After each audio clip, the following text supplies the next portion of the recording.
sant leen baax gërëm leen bokku téléspectateurs yi safoo ci ànd ak ñun ci ITV di leen nuyu bu baax a baax fépp fa la nekk ci biir réew mi di leen dalal jàmm ci seen émission Total Local xam ngeen ko ñaar fukki fan ak ñett ci weer wi ñu nekk ci weeru janvier ci atum 2022 la ñu war a yegsi ci jogante local yi ku nekk sa gox nga war a xool kan nga koy dénk ci juróomi at yi ti ñëw nan la war a yore gox ba ñi fi nekk itam ba noppi nan la ñu yore seen gox ñi xam ne dañoo bëgg toog lan la ñu am ab yéene ci seen i programme waaye itam ci gis-gis goo xam ne war na yóbbu seen gox ci kanam loolu yëpp nekkee poñ yoo xam ne dañ ciy waxtaane ay bés yu ne tey jii nag ñuy waxtaane ab gox boo xam ne ci biir Ndakaaru ku ko tudd xalaat histoire waaye itam ku ko tudd xalaat place bu centrale bi mu occupé ci biir capitale bi turam di Dakar Plateau bi xam ne fi mu toll nii ka fa nekk ab maire socialiste la Alioune Ndoye nekk ci gouvernement bi itam waaye bëri na ñoo xam ne ñoo ngi ci ginnaawam bëgg koo yëkkati ci place boobee lan la ñuy gis loo xam ne mbir ya doxul foofee ba ñu tax ñu samp seen i ndënd lan la ñu andi loolu yëpp nekk ay poñ yoo xam ne dinañ ci waxtaan tey jëlee ci plateau bi xam ne dañoo am mbégte dalal fii kenn ci candidat yi turam di Bounama Tall Bounama nekk candidat union citoyenne buntu bi nekk candidat bu mairie foofee ca Dakar Plateau Bounama ñu nuyu la bu baax sant la bàyyi la nga nuyu waa Dakar Plateau doomu Dakar Plateau yi nekk ci àdduna bi yëpp. Cheikh Hassane maa ngi lay sant maa ngi lay gërëm ci invitation bi. di nuyu waa Dakar Plateau di leen présenter mes vœux di profiter occasion pour leur souhaiter une bonne et heureuse année et puis di leen ne ñaanal jàmm et puis jàmm moo la ñëpp war a ñaan ci élection yi ñu war a jëm nii yi dëmmal nii campagne bi ñuy dugg ni dimanche di ñaan yàlla may ñu dugg ci ak jàmm salaam campagne ci programme dem ci élection ci jàmm ni nga ko waxee noonu la campagne ci programme dem ci élection ci jàmm ak salaam Dakar Plateau ku ko wax bon jàmm moom kenn mënu ko faa dindi ndax on peut dire que dañ ko mooñaale ak gox ba nu mu mel waaye au fur et à mesure affaire yi ci avancé dëkk bi ci avancé ti jëm ci kanam gox boo xam ne dañ ko ñu bëri dañ wax ne dañ ko war a xool nuñ ko yoree waatee ndax bëri na ay jafe-jafe bëri na ay mbir yoo xam ne ñu comprendre ñu muy doxee enjeu économie mbirub cadre de vie ak yooyee nekk ay poñ yu am solo dëpp nañ ci yegsi ci plateau bi ci kanam incha allah Mamadou Diouf nekk candidat bu Yewwi Askan Wi war na fi toog itam ngir weccee xalaat ak ñu alors Bounama li may tàmbalee mooy li ma bëgg a laaj ñëpp mooy yenn saa yi gis nañ ko ren ji dañ doon wax dañ doon daw li amoon 2014 candidat yu bëri yi ren ji dawuñu ko parce que su fekkee ne sax caution bi nekk na 15 millions candidats yi bëri nañ yéen seen candidature dafa nekk ab candidature boo xam ne waa Dakar Plateau et vu que fa nga soqeekoo fa nga màggee yaroo fa ñoo la wax ne la Bounama toogal wala Bounama dafa bokk ci candidat yi xam ne ñu bëri dañ leen ko ji wax ne ay candidat fantaisie la wala candidat yoo xam ne palais wala président wala Macky moom moo wax ne noonu bokkul ci jogante yi. Cheikh Hassane sa laaj bi maa ngi lay gërëm ci sa laaj bi parce que ñu bëri ñu ngi lubee di laajte di nga am li nga wax candidat Macky Sall wala candidat fantôme. may bëgg a leeral waa Dakar Plateau que man duma candidat fantôme duma candidat au président Macky Sall je suis le candidat pour Dakar Plateau je roule pour Dakar Plateau man ñi ma xam bu ñuy suivre dañu déglu xam nañ ne j'ai eu ce projet depuis 2005 quand je venais en vacances au Sénégal j'expliquais à mes amis naka laa bëggee Dakar Plateau mel boobu Pape Diop mooy maire ñi ngi pare toj stade Assane Diouf ma jox leen ay idée ne leen su ma nekkoon maire Dakar wala nekk maire Dakar Plateau stade Assane Diouf bi dama koy def des parkings sur 3 ou 4 niveaux def ay vélos teg ko ñëpp di yéeg dans le centre-ville avec des vélos à part de voiture officielle bus ou taxi kenn du yéeg foofu pour désengorger un peu le plateau di waay wax ay rue piétonne bu may wax ay rue piétonne c'est en 2005 sama xarit di ree naan ma da nga bëgg li nga bëgg am France nga bëgg indi fii maa leen mais c'est mon ambition parce que pour man Plateau c'est le cœur du Sénégal c'est le poumon de Dakar Plateau dafa war a noyyi Plateau dafa war a am ay rue piétonne am ay trottoir yu baax donc boo xoolee sama programme bi ma la jox nii du candidat fantôme parce que boo xoolee programme bu réfléchi la c'est réfléchi et c'est adapté à la population de Dakar Plateau. Mais est-ce que man jóguma nag non jóguma ne damay ne candidat dañu toog suma ay xarit amis d'enfance ñoo toog waxtaan ne ni Plateau mel nii neexuñu ñun ñëpp ñu tukki woon bëgg nañu changer Plateau ñu jóg defar suñu liste du liste boo xamante ne man maa ko defar de ñu ñëw defar koo gis mu ne ci liste bi dafa am walla ci programme bi.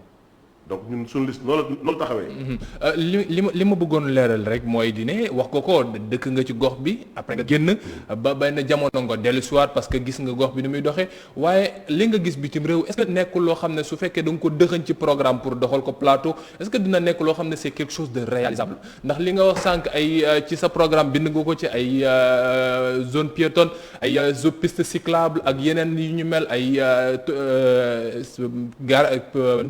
parking sur R4 ak yooyu est-ce que plateau pare na pour accueillir lu ni mel. mais Cheikh Hassane plateau war na ko mën a am parce que boo déggee ma la plateau mooy le cœur du Sénégal poumon de Dakar plateau du habitants yi rek. plateau y a l'administration. plateau y a les commerces. oui donc sur 38 000 habitants dans le plateau boo xoolee ñu fa xam ñoo fay dëkk am ñoo xam ñoo fay xëy. donc ñooñu dañ leen war a accueillir. nu ñu la wax dans des conditions yu am trottoir delloo leen trottoir te mënut dox ci trottoir. oui da nga ñëw plateau. si société bi nga dox. waaw ndax trottoir fa la ñuy jaayee. trottoir amatul ñëpp laal ci trottoir yi. donc ñun dañu ne loolu am Paris wala Berlin war na mën a am Dakar Plateau. nan lañ koy amalee ak itam ci yenn levier la ñu war a mën a buux ngir loolu am na su waree am koom-koom lay nekk dédommagement ak itam ay arrangement ci nan lañ ko war a mën a defee ay poñ la yoo xam ne incha allah ci ñaareelu pàcc total local bi dinañ ci yëy yàbbi ak Bounama Tall nekk candidat bu Union Citoyenne buntu bi foofee ca mairie bu Dakar Plateau ci ñaareelu pàcc bi incha allah itam Mamadou Diouf nekk candidat bu Yewwi Askan Wi foofee ca Dakar Plateau war na fi teew ñu waxtaanee lu jëm ci seen gox-gox léegi-léegi ñu seetaan tuuti publicité laataa ñoo yegg ci xibaaru maraxi ànd ci ak Baye Cheikh Sall dellu soit ci kanam incha allah jërë ngeen jëf.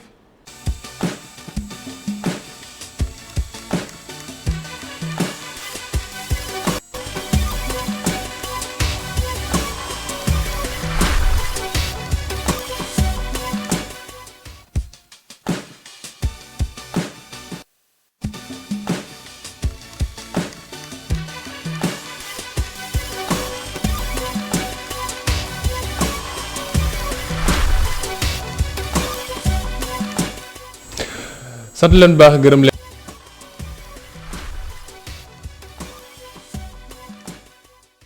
sant bu baax gërëm ko moom Baye Cheikh Sall mi ñu neewaloon ci xibaaru maraxi ak itam suñu envoyé spéciaux yi nekk fële ca Bafoussam nekk Babacar Ndaw Faye fi mu toll nii ak Babacar Ndiaye laata desutu équipe bi dafa yegg ci leen toppal lu jëm ci Coupe d'Afrique des Nations bile mbokk yi ñu del soit ci ñaareelu pàcc seen total local ni ma leen ko xamee tey nag ñu waxtaanee lu jëm ci Dakar Plateau ab maire boo xam ne ka ko jiite di Alioune Ndoye waaye ñu bëri taxaw ci ginnaawam ngir jéem ko wutu lan la ñu andi ci ab programme ci pàcc bu njëkk bi waxtaan nañ ci tuuti ak kenn ci ñoom Bounama Tall wuyoo nekk candidat bu Union Citoyenne buntu bi foofee ca mairie bu Dakar Plateau keneen ki yegsi na ci plateau bi turam ci Mamadou Diouf nekk candidat bu waa Yewwi Askan Wi foofee ca mairie bu Dakar Plateau Mamadou ginnaaw bañ la nuyoo ñu bàyyi la xam naa nga nuyoo rek ci tënk waa Dakar Plateau ñu ñuy teewlu waaye laaj bi may tàmbalee mooy bi ma laaj sànq rek kii ci Bounama mooy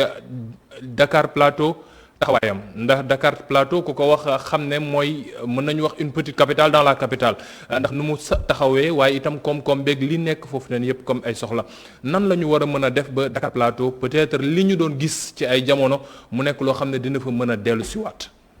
asalaamaaleykum maa ngi nuyu ñëpp di sant ñëpp di profité ci occasion bi di souhaiter waa Dakar Plateau yëpp mes vœux de bonne heureuse année di ñaan yàlla at bi ñu dugg nii doon atum naataange doon atum changement tamit ci Dakar Plateau li nga wax noonu dëgg la Dakar Plateau mun nañ ne c'est la capitale de la capitale Dakar Plateau mooy commune bi nga xam ne li fay dugg chaque jour di génn moo ëpp li fa dëkk di fa yow donc c'est estimé à environ 3 millions de personnes yoo xam ne nee nañu mouvement yu fay am fajar gi ak ñoom seen. voilà donc bu en terme économique.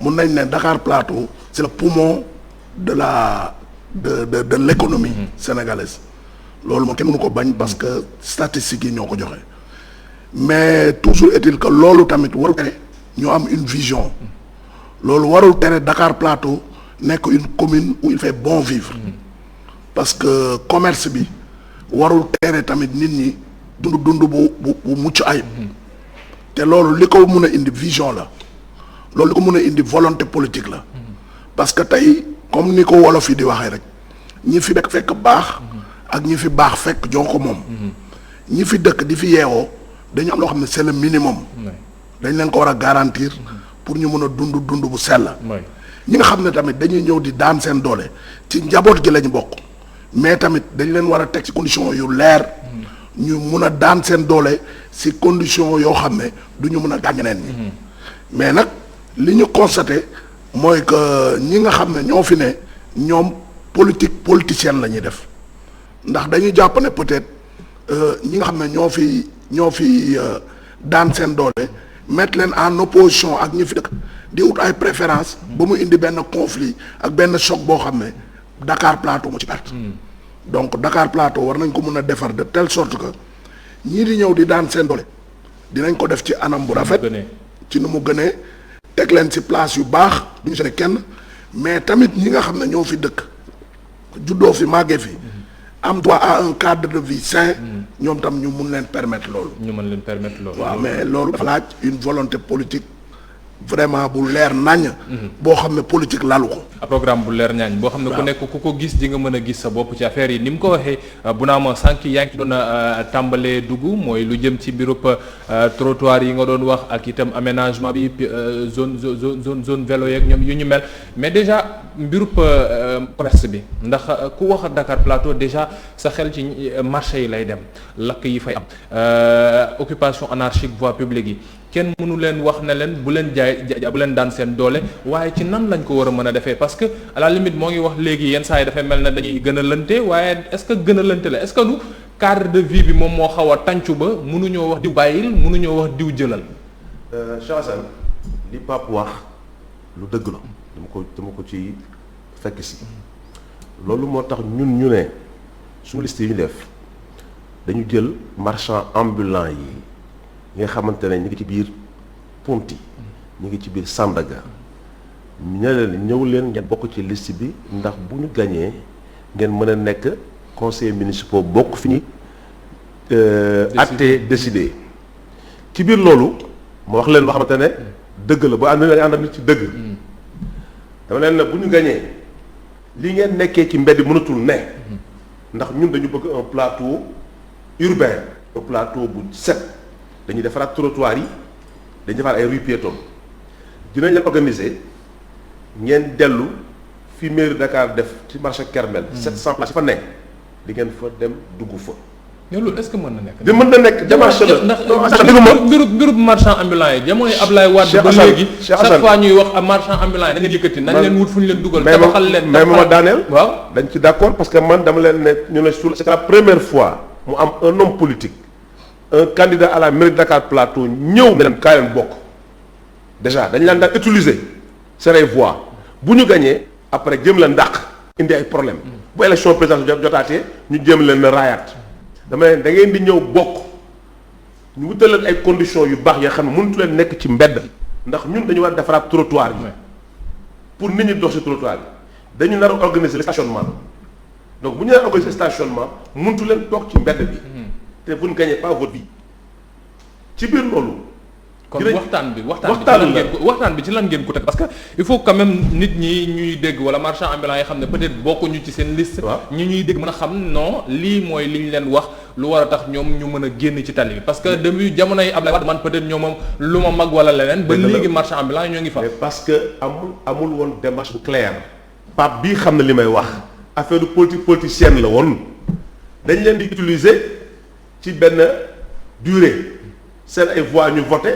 bu ñu voté ñu fàttewaat leen bàyyi leen dans la précarité ils sont dans la précarité dañ koy waxtaanee soo demee Pape xam ne li may wax Sandial foofu ñu nekk noonu seen ay bagages dañ koy takk ci ay chaînes c'est beaucoup d'argent bu ñu leen sàccee wala mu lakk yàqu nañu foofu dañ ko fa def centre commercial bu bien woo ay privé ñu tabaxal leen gars yi dugg ñu jaay ñu am ay toilettes yu baax am restaurant yu baax am salle de prière ñun dañ leen woo ci loolu ci la modernité. ñu ne deuxièmement ñu ne le marché Sandaga l'actuel maire Alioune Ndoye dafa ne day jël 7 milliards tabax marché bi. xëccoo la parce que c'est une hérésie. xëccoo na madame le maire madame le maire bi ñu njëkk xamante toog ñu bokk liste dama ko wax ne ko man soo bëggee ma ànd ak yow damay ànd ak yow ci benn fànn. mooy le marché Sandaga soo gañee ma gañee dañuy ànd def synergie du nekk marché. dañ koy tabax complexe commercial. Mall tuddee ko Dakar Mall moi je veux une ville moderne. avec des hôtels dedans avec des commerces. yu bari yoon. commerçant marché dugal leen ci biir mais ñu organiser leen. mu ne ma d'accord dama ci xuloo Alioune Ndoye ba def nii président adjoint ma ne ko 7 milliards yooyu mu ne da koy tabaxee c'est une hérésie. il peut faire un appel d'offres international ñu tabax ko la commune récupère des taxes. avec le partenariat public privé. très bien ce que nous allons faire nous. mu ngi ci acte 3. Pape lu jëm ci mbirub commerce bi marchand ambulant yi dama ci xaw a taxaw tuuti ndax coow la boo xam ne dafa nekk biir Dakar Plateau ku ñëw ne la mënuma am fu ma gaare kuy dugg biir Dakar Plateau ne la aw ma fu ma dox marchand ambulant ne la fii dañu fi bàyyi parce que dañuy jaay dañuy fay patente ak yeneen yu ñu mel nan la ñu war a mën a def ba lii xam ne jamonoy maam ba léegi moo ngi fi mënu faa jóge ñu mën leen dundal ñoom waaye itam dëkk bi mën a gis ci boppam. waaw man loolu ni ma ko gisee c'est très simple je pense que nit ki comme li tubaab di wax rek tout ce que tu fais pour moi sans moi tu le fais contre moi. mbir mi nañ ko pencoo ça veut dire que marchand ambulant yi nañ leen jàppee ne ci njaboot gi la ñu bokk. waa plateau lañ parce que nit ki fooy liggéey ba takk fa jabar am fa ay doom dañ lay considérer comme ku bokk ci fa nga bokk. il ne s'agit pas ñu xëy benn jour indi ay caterpillar jëlee leen fi essayé nañ ko plusieurs fois doxul.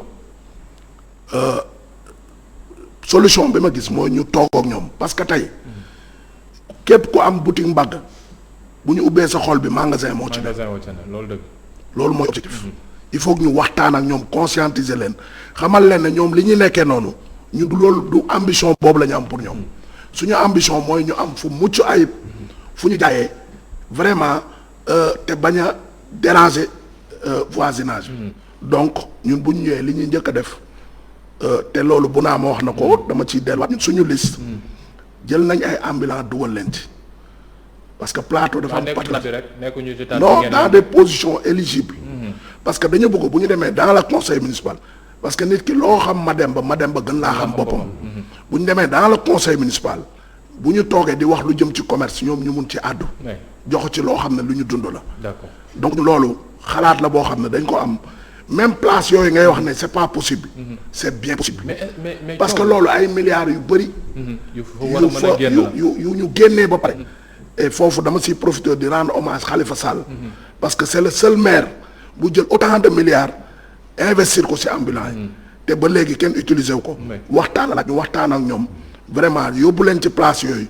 ñu toog fa di daan seen doole dignement. yenn saa ambulant yi dañuy wax ne dañ leen di tooñ parce que dañuy wax ne ñoom ñooy utiliser trottoir yi alors que borom magasin yi en tant que tel ñoom ñooy utiliser trottoir yi du ñoom ndax ñoom mbagg la ñu yore te doxantu ci biir tali est-ce que mbir mi nekk loo xam ne peut-être dafay tàmbali ci waxtaan ak borom magasin bi kuy yor magasin nga yem ci sa biir magasin nga xool ni ngay arranger sa magasin ba peut-être ki dëkk premier wala deuxième ci fa ngay liggéeyee mu bañ a am ab yàqule wala ku fa xam ne dafa bëgg gaare am fu muy gaare est-ce que du ñooñu la ñu war a njëkk waxante laataa ñuy wax. non ñaari problème yu bokk la xam nga ambulant boo jëlee le terme étymologique ambulant mooy koo xam ne day bouger mais fii ni ñuy waxee ambulant mooy ñu teg seen table du dëgg kooku benn la ñaareel bi extension nit da nga koy gis mu am magasin ba pare génnee magasin bi yooyu yëpp ay problème la te loolu yëpp ñu ngi ko war a mun a def ci waxtaan ak teg yoon parce que nit ki bu ñu la falee bu ragal da ngay ñeme yoon ñeme teg yoon te loolu tant que defuñu ko mooy volonté politique bi ma lay wax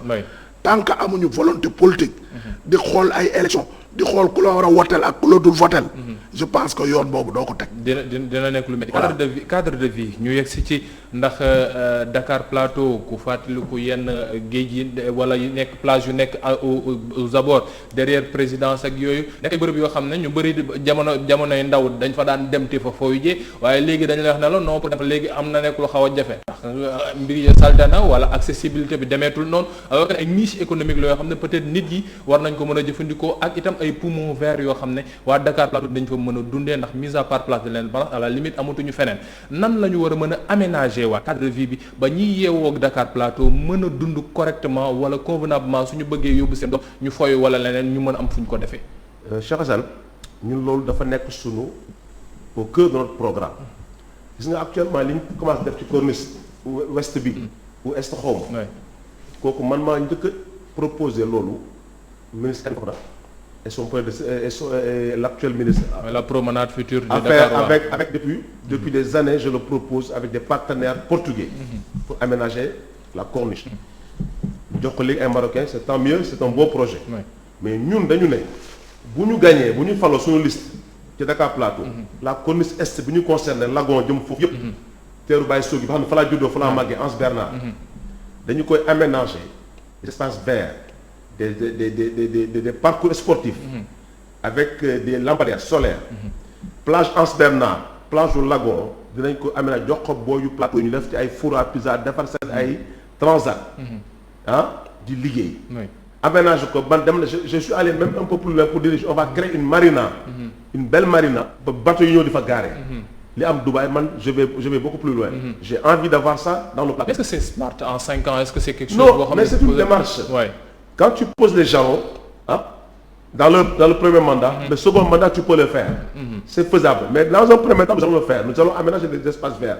Pour dem vers la Renaissance, il y a des espaces, on peut faire des espaces verts. Je fais mon sport là-bas, mais pour les sportifs.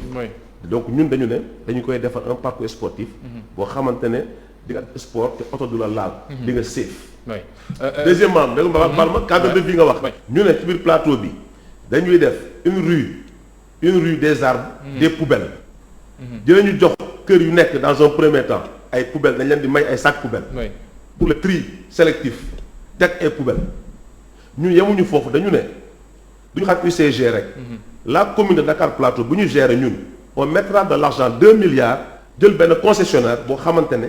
mooy bale nettoyer la ville matin et soir embaucher xale yi comme ça se fait dans les autres grandes villes. Deuxièmement ñu ne le déchet est recyclable. Donc la commune va revendre le déchet. Si on prend 10 tonnes de déchets dans la commune de Dakar Plateau on va le revendre, c'est de l'argent. Parce que ça, on le vend à des entreprises qui vont faire de recyclage. Donc ñun on va dans ce domaine-là, ce secteur-là. Donc un plateau qui respire. Un plateau propre qui respire. Cadre de vie parce que itam nekk na lu am solo nit ñi fu ñu mën a dundee ndax su fekkee ne defaral nga leen foo xam ne dinañ fa mën a dundee mën fa am épanouissement mbirub sécurité ak yeneen peut-être mën nga nekk loo xam ne déjà da nga koy régler nan la ñu war a mën a xalaatee plateau boo xam ne plateau nouveau lay nekk bu cadre de vie bi nekk loo xam ne c'est meilleur. waaw loolu liñ koy doole parce que nañu commencer par le B.A.B.A.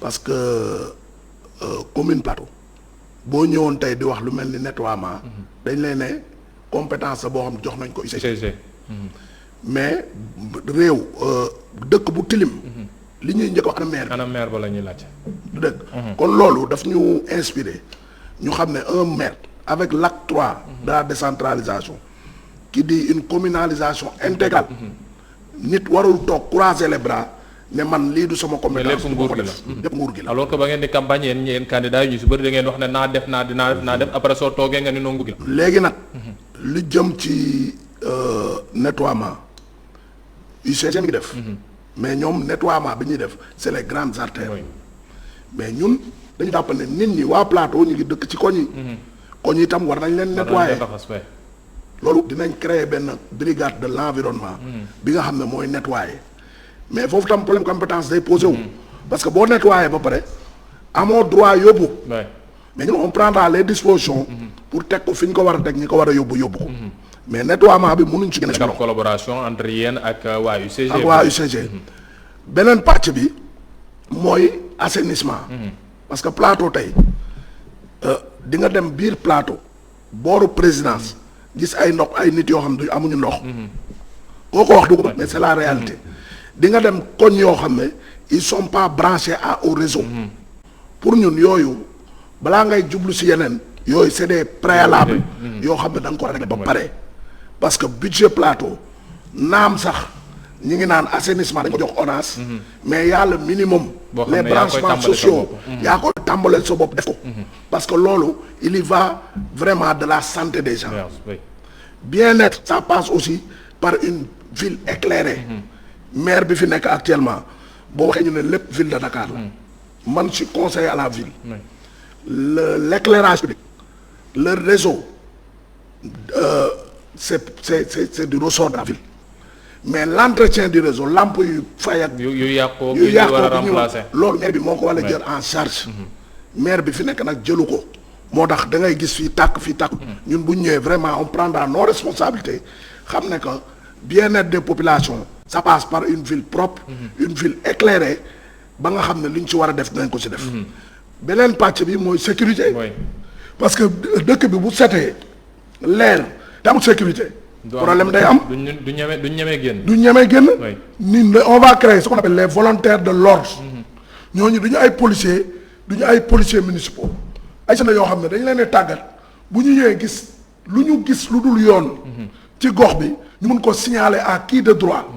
bu dee police ñëw def liggéeyam. bu dee service d'hygiène. ñëw def liggéeyam. donc c'est tout un processus. et loolu c'est lié. donc volontaire de l'ordre yooyu lu ñu xalaat la vraiment bu ñu ñëwee ay jeunes yoo xam te loolu ça participe ci créer des emplois. création de l'emploi yoo xam ne dafa nekk poñ boo xam ne dinañ ci ñëw.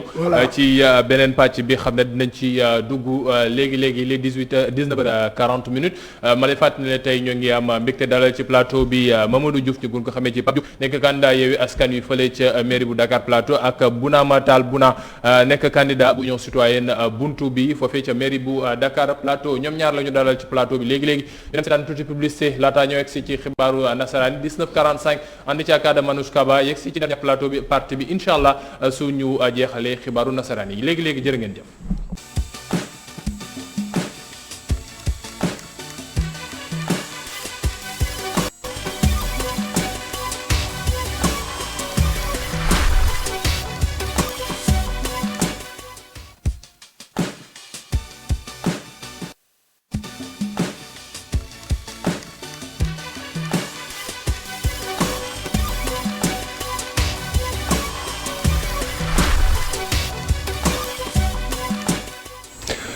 sant leen baax gërëm leen.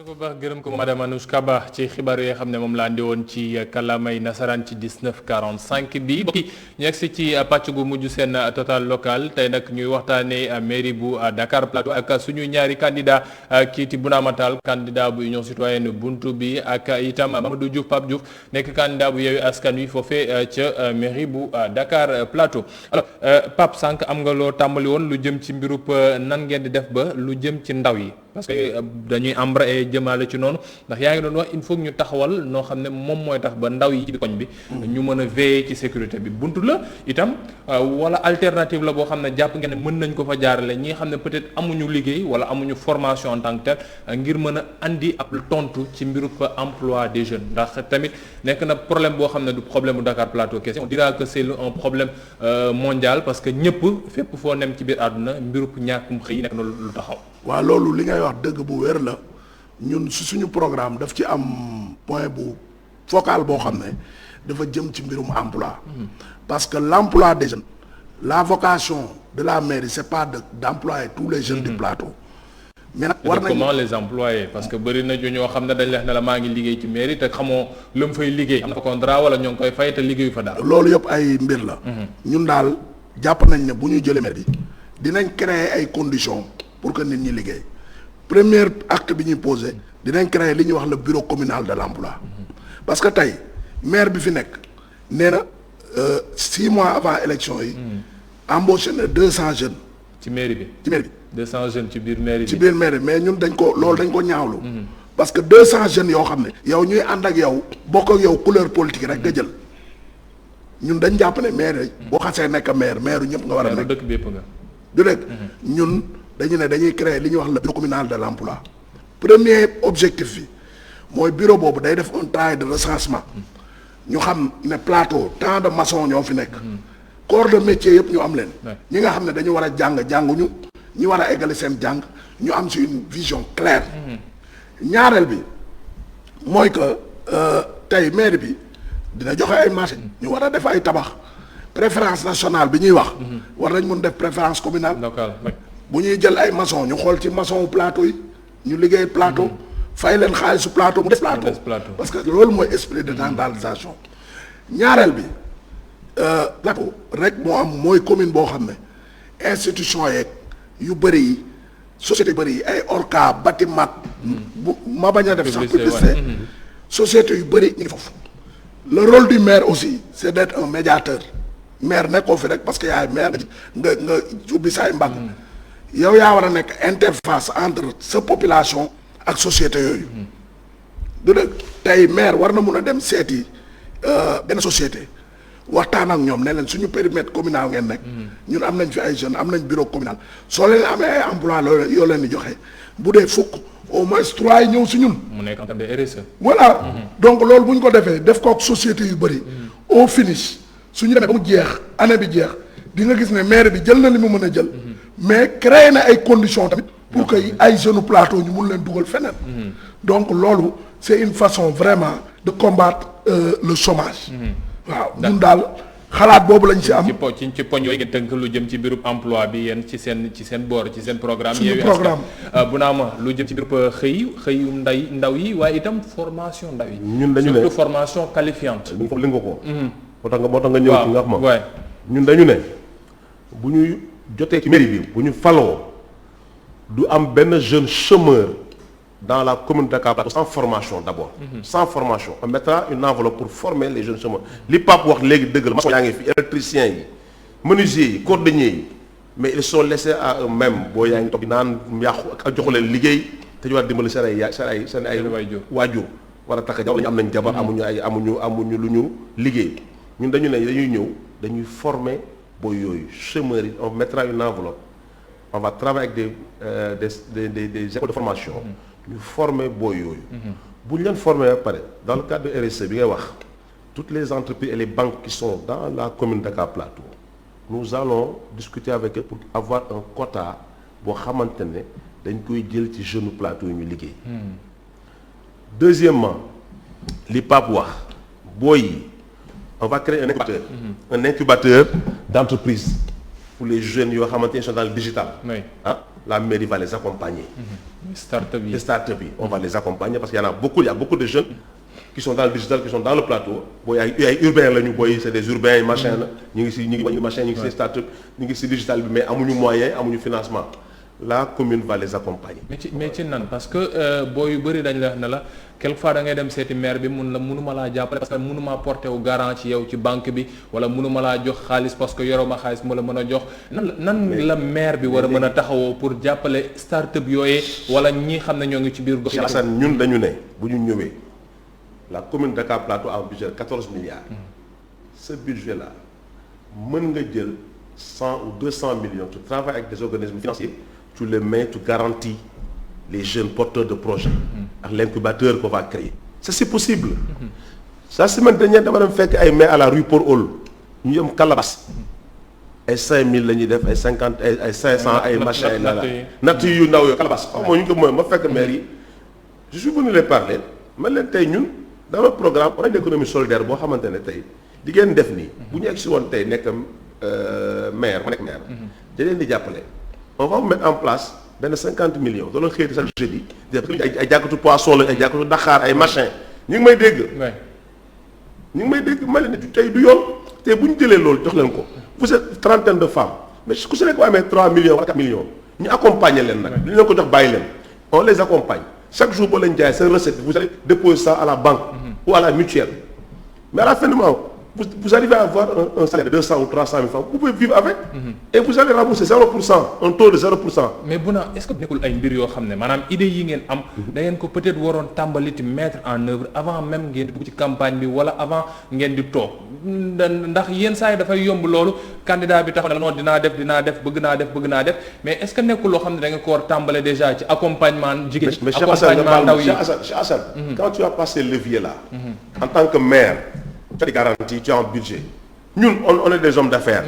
Moi, je suis un administrateur de société. Oui. J'emploie des gens. Je travaille avec l'État et tout. Mais mën nga leen J'ai créé avec des partenaires français 200 emplois bientôt dans la fabrication des pilotes en fibre de verre sur fonds propres, sans l'État. J'ai amené des partenaires. Tu vois ce que je veux dire? Donc, on va prendre les charpentiers, on va les former, transfert de technologie là. Tu vois ce que je veux dire? Oui. Donc, en tant que privé, mais dama ne loolu responsabilité maire bi la ci commune Pape, tu es d'accord avec moi? Am na budget bi di ko faire. Tey dañuy toog suñu yaay naan ay 50 000 francs lay may ay 40 000 francs ay tax maire bi sonn mais ñun bu ñu accès on fera plus. On mën nañu may 150 ou 200 000 francs duñu bouger duñu sonn. L'aide sociale là, excuse-moi, il est à quoi? 400 ou 800 millions, Pape. Mais on peut l'amener à 1,5 milliard. D'accord, mais Pape lu jëm ci mbir mi ba léegi parce que yenn saa yi man dama ko jàpp man sama conviction personnelle mooy dafa yomb trop candidat nga ñëw ne non mënu ma ko def parce que nekkuma yoraguma levier mais en tant que personne boo xam ne am nga ay porte am nga ay buntu peut-être dafa jar yenn saa yi nga ubbi ay levier yoo xam ne da nga accompagner jigéen ñi ñu mën a dem foo xam ne dañ formalisé wu wala nga ubbil ndaw yi ay buntu yoo xam ne dinañ mën def liggéey est-ce que loolu nekk loo xam ne da ngeen ko war tàmbali laata ngeen di toog ci poste yi di wax ne non léegi maire laa maa ngi dogaat di dugg ci mbir yi. non loolu dama ci ànd ak yow parce que nit ki boo bëggee laaj li ñëpp moom. da ngay wane ne yow li nga am as néew am nga sañ-sañu boole boo ko communauté man de du tirer la couverture de mon côté bëri na ay groupement de femmes yoo xam ne seeni kayit yi ñu war a defar man maa jël sur mes fonds propres jox leen ko pour ñu defar ko ba pare ma teg leen ci yoon pour ñu financer leen. te loolu preuve yaa ngi fii muy benn ñaareel bi. wax nga sànq affaire mairie bu am 13 milliards war na mun a créer li ñuy wax le fonds de développement communal ñun bu ñu ñëwee dañuy créer li ñuy wax le fonds de développement communal. loolu war a dugg sax ci plan de développement communal. Voilà. Plan local de développement yi. teg ko pour ñi nga xam ne parce que utal nit liggéey aussi du caagee da nga jox ko rek mu xëy.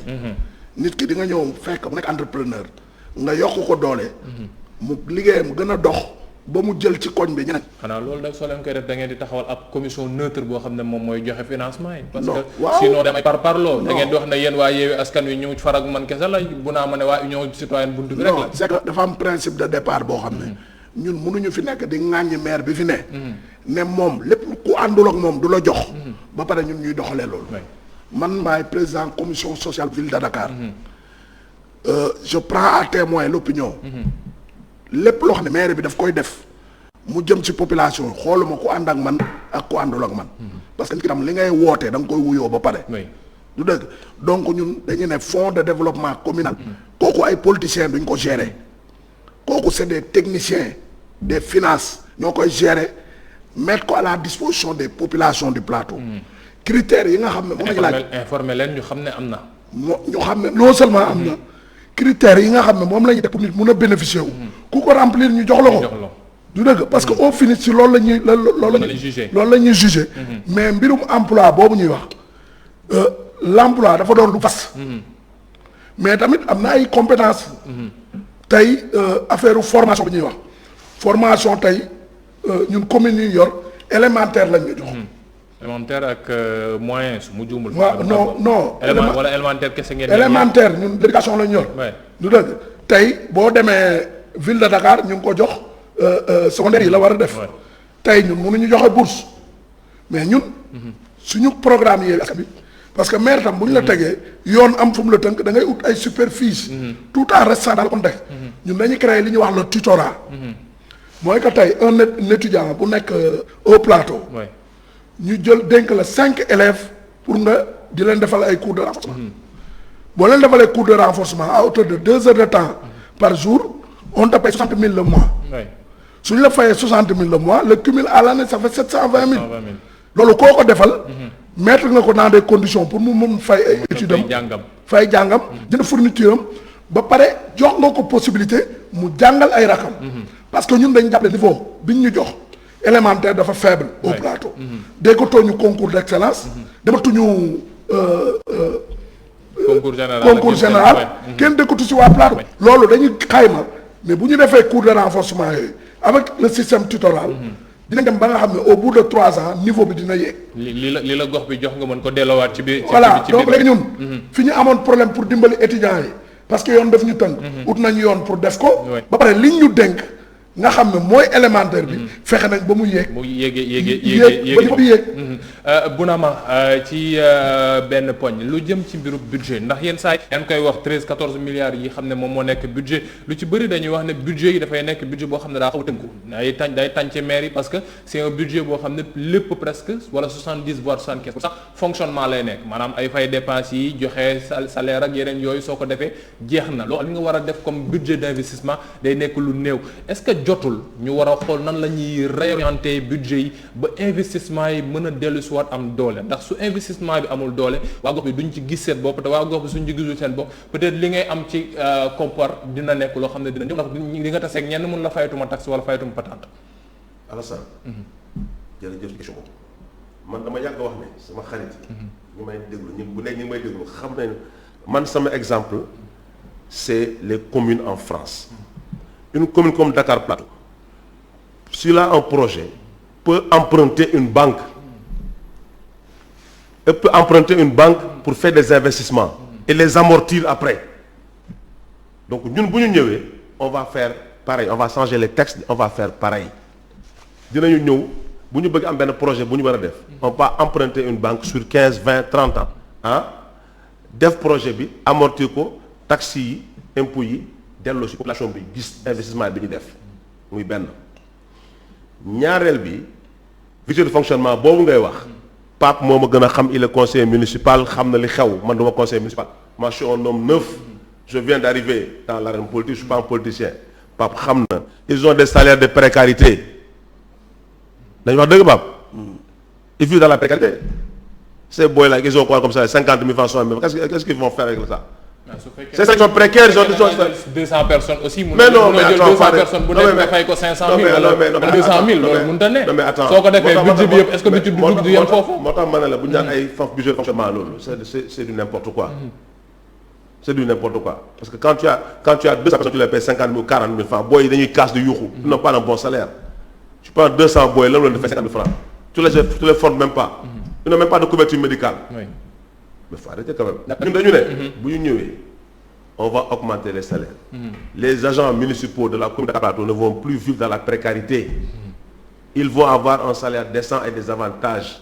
Les écoles Pape wax na ko léegi man li ma gën a frappé fii mooy xam nga lan dans les écoles élémentaires li ñu fa bàyyi woon keroog bu ma demee sama film boobu doon def Clébert la salle boobu en 1984 sama salle CP la woon ah ni mu meloon 84 moo gën baax ni mu mel ren ni mu duggee foofu poussière vitre toj mais loolu c'est normal une école xale yi di jàng dans la saleté comme ça tablement yu bon mairie war ko defar on est au 21e siècle avec 14 milliards de budget ñu ne bu ñëwee on va réhabiliter toutes les écoles municipales on va changer toutes les toilettes dañ koy defar ak yu baax adéquat xeeñ ne xale yi nekk dans de bonnes conditions def ay cantines scolaires xale yi il faut ñuy lekk équilibré ça lu ma ñu soxla sama doom mi ngi en France excuse-moi quand je lui ai envoyé mon programme il m'a dit mais papa il y a pas de cantine scolaire au Sénégal je lui ai dit si dans les écoles privées les parents qui ont les moyens payent pour nos enfants mais par contre dans les écoles élémentaires ils n'ont pas de cantine scolaire les enfants loolu lu ñu war a peut-être très bien parce que na tax gone gi mën a am lu ko téye ci biir école bi école bi yenn saa yi voilà loolu lu am solo la budget bi wax ngeen ko 13-14 milliards budget boo xam ne lépp presque fonctionnement lay nekk investissement bi day nekk lu néew waa gox bi duñ ci gis seen bopp réorganisation bi est-ce que c'est quelque chose de possible waaw mais loolu il faut ñu leeral nag gis nga 13 milliards yooyu ñuy wax du budget plateau de c'est l'excédent loolu mooy ñun suñu budget utilisé nañ ko ba pare mu des 13 milliards. ah tu vois. kon boo ëpp na ko. non budget plateau motul 13 milliards. motul 13 milliards. mais je veux dire 13 milliards yooyu li tax mu ñu koy dégg di ko dégg mooy def nañ li ñu war a def yëpp ba pare. mu des 13 milliards ñu delloowaat ko ci kees gi. loolu la nit ñi di ñaawlu. pendant que ñi nga am 13 milliards boobu problème assainissement mi ngi posé wu.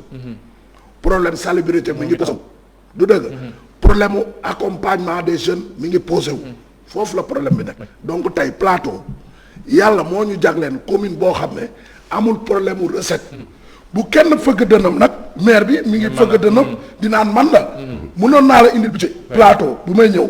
nga gis ne première page liñ si njëkk a bind mooy acte 3 de la décentralisation moo ñu jagleen lii.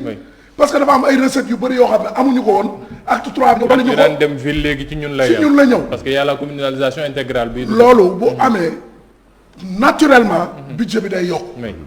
donc ñun amuñu problème mu dem di leb li plateau di produire rek war nañ si mun a liggéey investissement bi taxaw fonctionnement bi du ko yëg.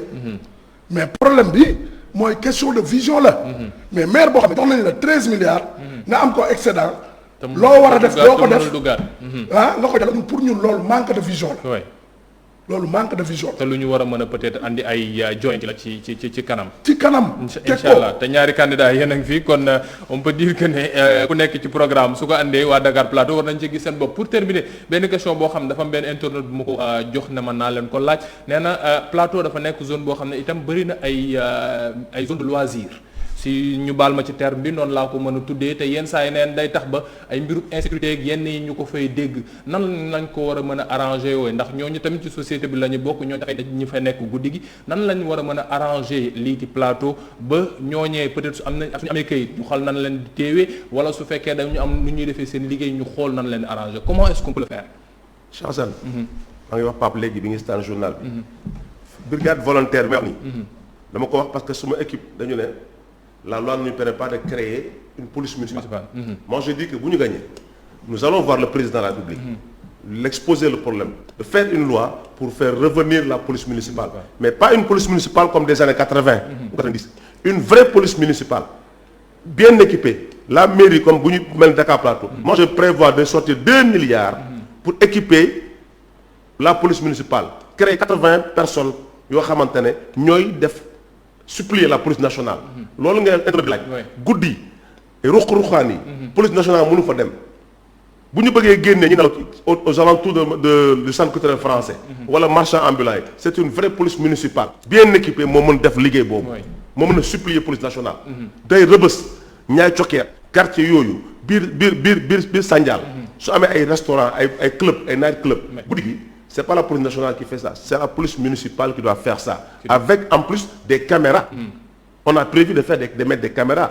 loolu moom xam naa da ngeen ci ànd ak waa ministère de l'intérieur rek. mais bien sûr papa pour ci même point bi ba léegi rek ñii sañu maa tudd ci lañ ne sañu maa tudd seen tur mais mbirub loisir yeeg yee xam ne yenn saa yi day andi ay débordement ndax nit ñi dañu la non mënatuñoo nelaw correctement ndax fii ñenn ñi ñoo ngi fi def seen liggéey te nuñ koy defee wala insécurité lay jur yooyu nan lañ ko mën a gérer parce que tamit ñooñu ci société bi lañ bokk mënuñu leen ci génne te peut-être seen liggéey am nañu këyit bu leen permettre ñu def ko nan lañ leen war a mën a encadrer ba ñoom ñooñee seen liggéey du impacter ñeneen ñi. foofu moom xam naa ne Brahima bokkuñu ci approche.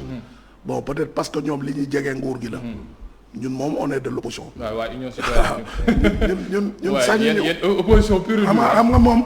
mi ngi wax bu ñu gagné dañuy gis président. mais ñun. comme citoyen. non simple je peux aller voir le président. mais ñun seetlul opposition communes yi mu gagné yëpp dañ leen di mettre les bâtons dans les roues ñun nag on va avec dañu ne ñun bu ñu gagné. On va créer ce qu'on appelle les volontaires de l'ordre. Ñun notre rôle va s'arrêter à alerter, à faire de la dissuasion.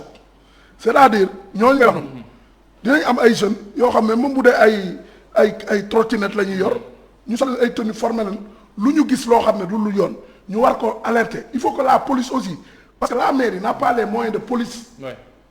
Donc il faut que ñu yor police jël seeni responsabilités. am na foo xam ne information bi egg na fa egguñu fa ñun en tant que commune lépp lu ñu gis loo xam ne tegu ci yoon dinañ ko wax à qui de droit. est-ce que ñooñu itam nekkuñu seen droit parce que ñooñu ñenn ñi da nga ciy gis ñoo xam ne am nañu këyit boo xam ne moom mooy tax ñu mën a def seen liggéey. seen ay carnet sanitaire wala leneen. non ñooñu mun nañ def seen liggéey mais loolu c'est encadré par l'État. ñun nag débordement yi. loo xam ne gis nañ ko mu war a déborder. dinañ delluwaat ci état boobu. à travers la police signaler leen. li jëm ci salubrité. tey suñu gisee loo xam ne dëppoowul ak yoon mais service d'hygiène am na foofu. ñu signaler leen ko. du dëgg mais dañuy jàpp ne rôle maire yi ak ñi nga xam ne ñoom la police municipale. dañ ko mën a teg jox ko gëddëm ba mu mot wala ñu bañ ko teg. moom mooy tax lépp mën a yemb. Un dernier mot Bounama parce que il nous reste juste une minute en 30 secondes. Un dernier mot à l'endroit. Je voulais juste dire que ñun bu ñu waa plateau joxee confiance. ñu gagné fii mairie bi nekk nii. dinañ ko def bibliothèque municipale. Rebeuss bi nga xam ne ñaar ca kër. maire yi fi jàll yëpp dañu mës a ñàkk ay avantages. fa ñu def tuxal mairie bu bees dinañ leen defar canalisation yi. président Lamine Diack bi génn àdduna fan yii passé dañu ko bëgg a rendre hommage devant Pape devant tous les Sénégalais ñun ñoo njëkk a jël initiative boobu mooy la rue de Reims dañ ko rebaptiser Lamine Diack lañ koy tuddee bu soobee yàlla yonent bi loolu ma yàgg ñor la loolu mooy Pape un dernier mot rek à l'endroit des Sénégalais surtout violence ak itam nu ñu war a mën a def ba cohésion ndax 23 janvier su ji weesoo ñun ñëppay delluwaat donc Dakar Plateau wéyte nekk Plateau kenn mënul wax kii opposition wala nguur gi la nekk. waaw mais non loolu moom. dañuy woo ñëpp si jàmm. ndax jàmm si la lépp xaj. mais nag élection itam dafa am ay ndëgg sërëx. yoo xam ne foog ñu leeral ko. xam nga élection locale la mais du local aussi parce que dafa am fu ñu jëm. waaw mais nañ jàpp ne local la rek. non nañ ko jàppee local. non local la mais nii yéen yaa leen di président koñe ndax yéen la ñuy. waaw mais local bi dafa am lu ci rax. oui parce que nag nguur gi dafa am ay ndëgg sërëx yu ñu teg. yoo xam ne ay liste parallèle. ay liste parrainée ak yooyu. ñun ñooy opposition radicale. ñun moom defuñu compromis defuñu compromission. képp koo xam ne daal. li maire bi def te maire bi Benno Bokk Yaakaar la bokk. du dëgg. képp ku bëgg une alternative voté liste Yewwi Askan Wi. loolu moom xam naa ne waa Sénégal dinañ ci dóor sama loxo waaye naa wax gars yi ne dagg ko après sant leen bu baax gërëm mbokk yi yéen ñaar ñi nekkoon ci plateau bi Bounama Tall candidat Union Citoyenne buntu bi ak itam Mamadou Diouf nekk candidat bu Yewwi Askan Wi foofee ca Dakar Plateau ñoom ñaar lañ daloon tey doon waxtaanee seen gox boobee luy alternative de développement yi ak itam nan la ñu war a mën a def ba gox ba gën a jëm ci kanam sant leen baax léegi ñu seetaan tuuti publicité laata ñoo yegg si ci jeexitalu programme bi xam ngeen ko tàmm ngeen ko altine ba jàpp alxames incha allah fii la ngeen war ci ànd ak kiiti Mouhamadou sëñ Modou Mbacké Niang ak itam tey jii kiiti Baba Ndiaye ak Aïssata Ndiaye ci seen émission jërë ngeen jëf mbokk yi